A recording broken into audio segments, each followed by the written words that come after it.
അടിയനിതാ ദേവാ അടിയനിതാ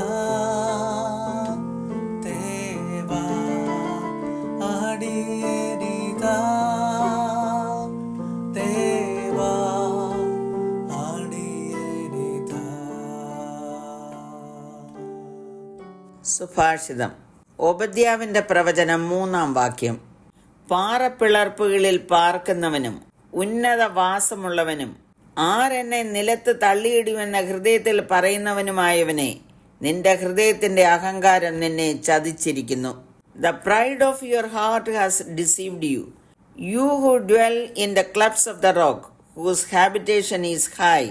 You who say in your heart, who will bring me down to the ground? പഴയ നിയമ പുസ്തകങ്ങളിൽ ഒരേ ഒരു അധ്യായമുള്ള പ്രവചന പുസ്തകമാണ് ഓബദ്യാവ്. ഓബദ്യാവിന്റെ ദർശനമെന്ന് എഴുതിയിരിക്കുന്നതിലുപരിയായി മറ്റ് യാതൊരു വിവരണവും ഓബദ്യാവിനെ കുറിച്ച് പുസ്തകത്തിലില്ല. പഴയ നിയമത്തിൽ ഏതാണ്ട് 13 ഓബദ്യാവുമാരെ കുറിച്ചുള്ള പരാമർശനമുണ്ട്.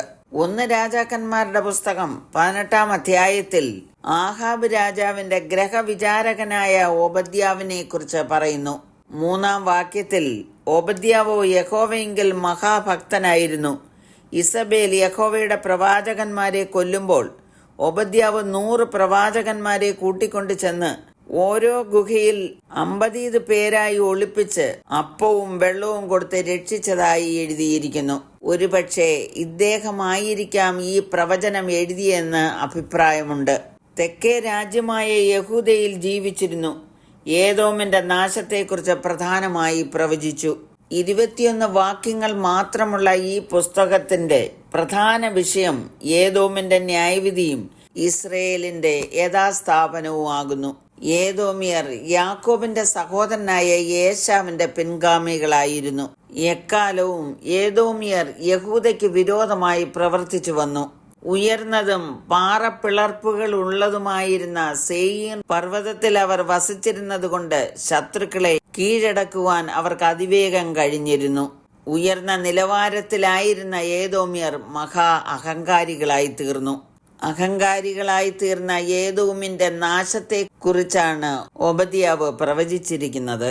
യെരുശലേമിനെതിരായി വന്ന ശത്രുക്കളെ അവർ സഹായിച്ചു.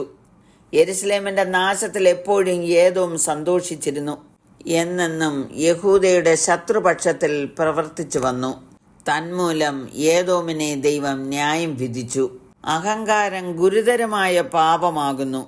അത് വളരെ ഗൗരവമേറിയതാണെങ്കിലും അദൃശ്യമായിരിക്കാം. അത് വളരെ വഞ്ചനാപരമായതിനാൽ നമ്മൾ പലപ്പോഴും നമ്മുടെ അഹങ്കാരത്തെക്കുറിച്ച് അജ്ഞരായിരിക്കാം.